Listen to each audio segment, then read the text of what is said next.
ഇത് വിജയിച്ചു നിൽക്കുന്ന ആളുകൾക്ക് ഒരിക്കലും ഇഷ്ടപ്പെടുന്ന ഒരു കാര്യമല്ല.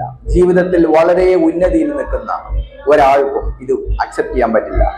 കാരണം നിങ്ങൾക്ക് ഏറ്റവും ലേറ്റസ്റ്റ് ആയിട്ട് അറിയാം, നമ്മുടെ ജിയോ എന്ന് പറയുന്ന ടെലിഫോൺ കമ്പനിക്ക് ടെസ്ല എന്ന് പറയുന്ന ഒരു കമ്പനിയുടെ ഒരു ചെക്ക് വരുന്നത്. അപ്പോൾ ഇവിടെ നമ്മൾ ശ്രദ്ധിക്കേണ്ടത്, നെഗറ്റീവ് പ്രിപ്പറേഷൻ നമ്മൾ എപ്പോഴും റെഡി ആയിരിക്കണം. നമ്മൾ എപ്പോഴും ഒരു അടി കിട്ടാൻ വേണ്ടി അല്ലെങ്കിൽ ഒരു പരാജയത്തിന് നമ്മൾ എപ്പോഴും പ്രിപ്പയർ ആയിരിക്കണം. അപ്പോൾ ഒരു വിജയമുണ്ടോ, അത് ബിസിനസ്സിലാവട്ടെ, സർവീസിലാവട്ടെ, അതല്ലെങ്കിൽ what ever it may be, ഏത് കാര്യത്തിലാകട്ടെ, ഇഫ് യു ഗ്രോ, നിങ്ങൾ വളരുന്നുണ്ടെങ്കിൽ പരാജയം ഉറപ്പാണ്. You will fail.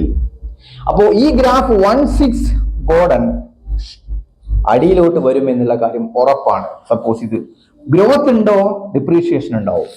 പക്ഷെ നമുക്ക് എന്ത് ചെയ്യാൻ സാധിക്കും? ഈ പരാജയം തടയാൻ ഒരാളെ കൊണ്ടും കഴിയില്ല. ദാറ്റ് വിൽ ഹാപ്പൻ, അത് സംഭവിച്ചിരിക്കും.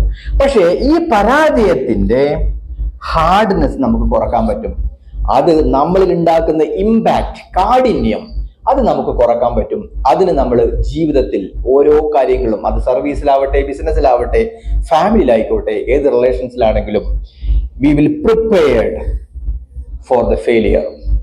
ആ ഫെയിലിയർ അത് വെൽത്തിലാണെങ്കിലും, നമ്മളെ ഹെൽത്തിലാണെങ്കിലും, നമ്മളെ റിലേഷൻഷിപ്പിലാണെങ്കിലും, എന്തിലാണെങ്കിലും, be prepared to face the negative impact in your life.